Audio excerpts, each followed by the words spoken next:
નમસ્કાર મિત્રો, ફરી એકવાર આપણી યુટ્યુબ ચેનલ પર નવા વિડીયો સાથે આપનું હાર્દિક સ્વાગત કરું છું।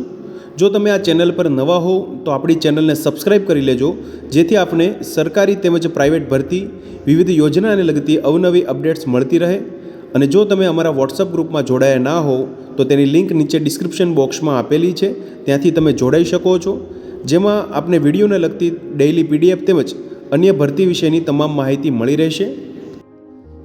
નમસ્કાર મિત્રો, તો વાત કરશું ઇન્ડિયન કોસ્ટગાર્ડમાં આવેલી આસિસ્ટન્ટ કમાન્ડન્ટની વિવિધ જગ્યાઓ અંતર્ગત ભરતી જાહેરાત વિશે તમે જોઈ શકો છો। મિત્રો, join Indian Coast Guard Ministry of Defence as assistant commandant general duty technical engineering and electrical electronics for 2026 batch માટે application will be accepted online from 5th December 2024 to 24 December 2024, એટલે કે 5 ડિસેમ્બર 2024થી 24 ડિસેમ્બર 2024 સુધી આસિસ્ટન્ટ કમાન્ડન્ટની જગ્યા માટે તમે online application કરી શકશો। મિત્રો, વિગતવાર આપણે વિડીયોમાં જોશું શૈક્ષણિક લાયકાત, પગાર ધોરણ શું રહેશે, ભરતી પ્રક્રિયા કેવી રીતે હશે। મિત્રો, તો તમે જોઈ શકો છો, the Indian coast guard and arm force for union offers a vibrant career to young and dynamic Indian male candidates for branches as an assistant commandant group A gazetted officer.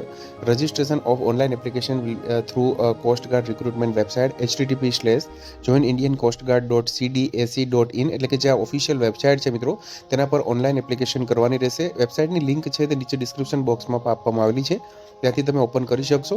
Eligibility ક્રાઇટેરિયાની વાત કરીએ મિત્રો, તો તમે જોઈ શકો છો, general duty એટલે કે જીડી માટે અહીંયા જે should hold degree from recognise university, એટલે કે ડિગ્રી મેળવેલી હોવી જોઈએ, ગ્રેજ્યુએશન થયેલો હોવું જોઈએ, તેમજ mathematics and physics as a subject up to intermediate or class 12 of 10+2+3 of education or equivalent. The candidates who have completed graduation after diploma are also eligible, provided they should possess a diploma with physics and mathematics in its curriculum. વયમર્યાદાની વાત કરીએ તો 21 થી 25 વર્ષની વયમર્યાદા રહેશે as on 1 જુલાઈ 2025, એટલે કે Born between 1 July 2002 and 30 જૂન 2004, એટલે કે 1 જૂન જુલાઈ 2000 થી લઈ અને 30 જૂન 2004ની વચ્ચે જે જન્મેલા હોય તેઓ ઉમેદવારો અહીંયા મેલ કેન્ડિડેટ છે તે અરજી કરી શકશે। 5 years relaxation for personnel serving in coast guard or equivalent personnel in army, navy, air force. ત્યારબાદ તમે જોઈ શકો છો ટેકનિકલ જે જગ્યા છે મિત્રો, જેમાં મિકેનિકલ, ઇલેક્ટ્રિકલ અને ઇલેક્ટ્રોનિક્સ માટે વયમર્યાદા ઉપર મુજબ જ રહેશે મિત્રો મેલ કેન્ડિડેટ માટે। જેમાં શૈક્ષણિક લાયકાતની વાત કરીએ તો should hold and engineering degree from recognise university in naval architecture or mechanical or marine or automotive or mechatronics or industrial and production or metallurgy or design or aeronautical or aerospace, અથવા તો equivalent qualification in any of the above discipline recognised by Institute of Engineers India as exempted from section A and B and their associate membership examination.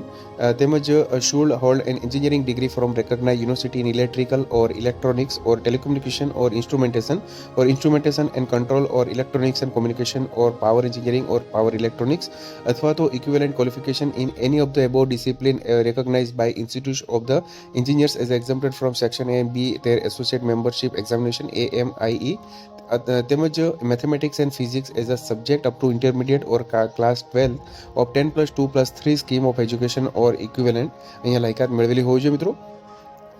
Upper age લિમિટની વાત કરીએ મિત્રો, મર્યાદાની જે રિલેક્સેશનની, તો upper age relaxation of 5 years for SC/ST category and 3 years for OBC, એટલે કે non criminal જે ધરાવતા હોય તે ઉમેદવારો માટે અહીંયા છૂટછાટ મળશે। તેમજ તમે જોઈ શકો છો, Indian coast guard has a description of the fix qualifying marks in any of the all subject of examination and decide on number of candidates to be shortlisted for stage 1, stage 2 અને stage 3। વેકેન્સીની વાત કરીએ જગ્યાઓની, તો category wise vacancy for various post for recruitment of assistant commandant 2026 batch as a follow, જેમાં તમે જોઈ શકો છો, જનરલ ડ્યુટી જીડી માટેની 110 વેકેન્સી છે, જેમાં એસસી કેટેગરી માટે 13, એસટી કેટેગરી માટે 15, ઓબીસી માટે 38, ઈડબ્લ્યુએસ કેટેગરી માટે 4 તેમજ અનરિઝર્વ જનરલ કેટેગરી માટેની 40 જગ્યા છે, કુલ મળીને 110 જગ્યા।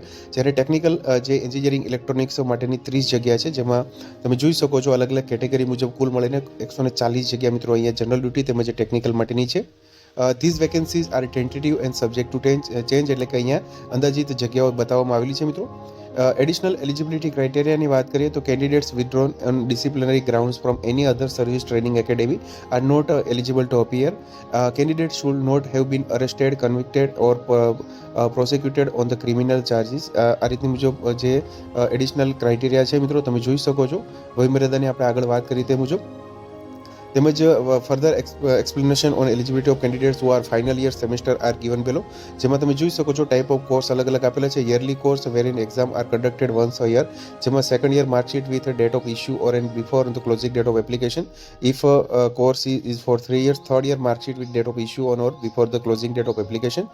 સેમેસ્ટર કોર્સ હોય તો મિત્રો તમે જોઈ શકો છો fifth semester marksheet with date of issue on the before the closing date of application if course is four 6 semester, 7th semester marksheet with a degree date of issue on before the closing date of application if a course is of 8 semester.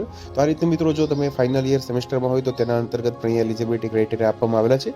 Selection પ્રોસિજરની વાત કરીએ તો the selection of assistant commandant is based on the all India order of merit which is based on the performance of candidates in various stage 1 to 5 of examination explained in detail below, and the number of vacancies available for the post. Clearing of stage 1, 2, 3, 4, 5 is compulsory for recruitment in Indian Coast Guard. All candidates will be compulsory subject to biometric photo identification and document verification during various stage of examination. The details of various stage of examination are as follow. જેમાં તમે જોઈ શકો છો પહેલા નંબરનું જે stage છે મિત્રો જે coast guard common admission test એટલે કે CG CAT માટેની હોય છે, જેમાં the test will be conducted in designated centres located all over India. The test comprise of 100 multiple choice question MCQ carrying 4 marks for each correct answer and 1 negative marks for each incorrect answer. તમે જોઈ શકો છો 100 માર્ક્સનું paper હશે મિત્રો, જેમાં 25 marks reasoning 25 question જે numerical ability English માટેના તેમજ જનરલ સાયન્સ જનરલ નોલેજના 25 માર્ક્સના ક્વેશ્ચન હશે મિત્રો, જે 2 કલાકના હશે મિત્રો.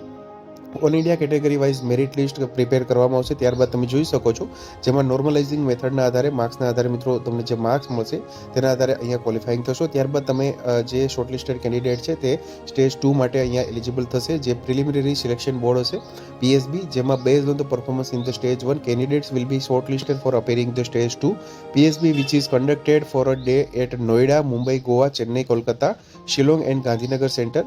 Candidates are given to their choice for PSB centers at the time of filling of application form. Candidates will be screened through a computerized cognitive battery test CCBT and picture perception and discussion test PP&DT. The CCBT will be English only and will be objective type, એટલે કે objective type હશે મિત્રો, તેમજ ઇંગ્લિશમાં હશે. તેમજ જોઈ શકો છો during PP&DT the candidates are expected to speak and discuss in English, Hindi or combination of both. The stage 2 examination is only for qualifying nature, either pass or fail. ત્યારબાદ તમે જોઈ શકો છો કેન્ડિડેટ્સ વેરિફિકેશન તેમાં થશે, document verification થશે, allotment centre થશે. Stage 3 final selection board FSB માટેનું છે, જેમાં the candidate qualifying for stage 3 will be intimate on the completion of stage 2 at the irrespective centers. The selected of stage 3 selection board CGSB located at Noida and span over 5 days. The candidate are subjected to psychological test, એટલે કે 5 દિવસનું અહીંયા final selection જે board છે મિત્રો જેમાં તમારો test હશે, જેમાં psychological test, group task and interview, personality test તેમજ all documents and certificate verified during the PSB are also required to be produced in the original during FSB. ત્યારબાદ તમે જોઈ શકો છો boards conference is held in the last day and thereafter recommended candidates are sent for stage 4 initial special medical examination. એટલે કે ચોથા નંબરનું stage છે મિત્રો મેડિકલ એક્ઝામિનેશનનું હશે, જેમાં તમે જોઈ શકો છો special medical board will be included in the merit list as they have the option to appeal the verdict and the report of appeal medicals are designated service hospital within 21 days of completion of the જે medical examination. તો તમે જોઈ શકો છો ચોથા નંબરનું stage medical examination. ત્યારબાદ પાંચમા નંબરનું સ્ટેજ છે મિત્રો તે ઇન્ડક્શન માટેનું છે. The candidates who clear stage 4 and stand in all India merit list as per the vacancies available will be provisionally selected for training and will be required to report an Indian Naval Academy INA Azimala for naval orientation course NOC as per the instructions. All India merit list will be based on the combined marks stage 1 and 3. Candidates reporting at INA Azimala for training will be first undergo photo and biometric verification. The last date of induction at the INA will tentatively be 27 December 2025.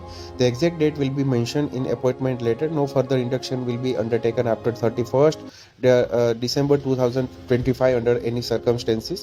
ત્યારબાદ તમે જોઈ શકો છો result declaration થશે મિત્રો. Apply કેવી રીતે કરવું તેના વિશે જોઈએ તો application will be accepted only online mode from 5th December 2024 to 24 December 2024. જે ઓફિશિયલ વેબસાઇટ છે મિત્રો ઇન્ડિયન કોસ્ટ ગાર્ડની joinindiancoastguard.cdac.in પર સંપૂર્ણ જે ઇન્સ્ટ્રક્શન વાંચી અને ત્યારબાદ તમારે રજિસ્ટ્રેશન કરાવી અને ઓનલાઈન એપ્લિકેશન છે તે તમારે ભરવાનું રહેશે. મલ્ટી ઓપ્શન્સ એન્ટ્રી સ્કીમ છે, તમે જોઈ શકો છો અહીંયા અહીંયા candidates who fulfilling eligibility criteria for both general duty branch and technical branch માટે અહીંયા મલ્ટી ઓપ્શન્સ એન્ટ્રી સ્કીમનો લાભ મળશે મિત્રો. ત્યારબાદ તમે જોઈ શકો છો documents to be uploaded in the application, જેમાં અલગ અલગ જે live image capture during registration, તેમજ તમારા સર્ટિફિકેટ છે મિત્રો, જે date of birth certificate, identity proof, service centre certificates, NOC, vigilance certificate, તેમજ 10th marksheet, 12th marksheet, graduation, original provisional certificate, degree, category certificate, caste certificate વગેરે upload કરવાના રહેશે મિત્રો. જે એપ્લિકેશન ફી ભરતી વખતે ફીઝની વાત કરીએ મિત્રો, તો all candidates accept SC/ST candidates who are exempted from the payment of fee are required to pay ₹300 only through online mode, એટલે કે 300 રૂપિયા ઓનલાઈન મોડથી તમારે ફી ભરવાની રહેશે. તેમજ તમે જોઈ શકો છો અહીંયા જે વિવિધ ઇન્સ્ટ્રક્શન આપવામાં આવેલી છે. ટ્રાવેલ એક્સપેન્સની વાત કરીએ મિત્રો, તો સ્ટેજ 1 CG CAT માટે SC/ST કેન્ડિડેટ માટે જે નિયમાનુસાર અહીંયા who are not employed for the central state government will be reimbursed ordinary second class fare by train, government bus, steamer charge on the production of original tickets, એટલે કે SC/ST candidate માટે અહીંયા stage પહેલામાં અહીંયા આવવા માટે travel expenses પણ મળવાપાત્ર થશે. તેમજ તમે ડિટેલ ઇન્સ્ટ્રક્શન છે તે તમે ઓફિશિયલ નોટિફિકેશનમાં વાંચી શકો છો. એક્ઝામિનેશન સિટીની પણ અહીંયા માહિતી આપવામાં આવેલી છે મિત્રો. તેમજ એની ક્વેરી હોય મિત્રો તમને ભરતી બાબતે, તો તમે અહીંયા સંપર્ક નંબર આપેલા છે તેના પર ઈમેલ આઈડી પર અથવા તો જે ટેલિફોન નંબર પર તમે રિગાર્ડિંગ કોલ કરી શકો છો. ટેન્ટેટિવ શેડ્યુલ પણ અહીંયા આપવામાં આવેલું છે, તમે વિગતવાર અભ્યાસ કરી શકશો મિત્રો. તો તમે જોઈ શકો છો મિત્રો, આસિસ્ટન્ટ કમાન્ડન્ટની આ ભરતી માટેની જાહેરાત આવેલી છે મિત્રો ઇન્ડિયન કોસ્ટ ગાર્ડમાં, જેમાં મેડિકલ સ્ટાન્ડર્ડની પણ માહિતી અહીં આપવામાં આવેલી છે મિત્રો, જે ખાસ તમારે અભ્યાસ કરી અને ત્યારબાદ જ તમારે ઓનલાઈન અરજી કરવાની રહેશે. જેમાં હાઇટ છે 157 સેન્ટીમીટર મિનિમમ, વેઇટ છે, ચેસ્ટ છે, હિયરિંગ નોર્મલ, આઈ સાઇટ છે, ટેટુ માટેના પણ નિયમો અહીંયા આપવામાં આવેલા છે. તેમજ મેરિટ લિસ્ટ પણ અહીંયા જે થશે તેના અંતર્ગત સંપૂર્ણ માહિતી અહીંયા આપવામાં આવેલી છે. ટ્રેનિંગની માહિતી છે મિત્રો, તેમજ રિજેક્શન માટેની માહિતી, સંપૂર્ણ માહિતી અહીંયા આપવામાં આવેલી છે. જનરલ ઇન્સ્ટ્રક્શન તેમજ એકવાર જે ડિટેલ નોટિફિકેશન છે તે વાંચી અને તમારે અરજી કરવાની છે. પગાર ધોરણની વાત કરીએ તો મિત્રો એ તમે જોઈ શકો છો, જે પ્રમોશન એન્ડ પે લેવલની વાત કરીએ તો 7મા પગાર પંચ મુજબ અહીંયા સ્ટાર્ટિંગ પે લેવલ 10 મુજબ આસિસ્ટન્ટ કમાન્ડન્ટ માટે 56,100 રૂપિયા સ્ટાર્ટિંગ બેઝિક પે રહેશે. તેની સાથે તમે જોઈ શકો છો અધર બેનિફિટ્સની વાત કરીએ મિત્રો, તો અધર એલાઉન્સીસ તેમાં મળશે, જેમાં medical cover for self and family including dependent parents, furnished government accommodation for self and family or house rent allowance in accordance with government policy in વગો, 45 days on leave EL and 8 days the casual leave every year with leave travel concession LTC for self family and dependent parents.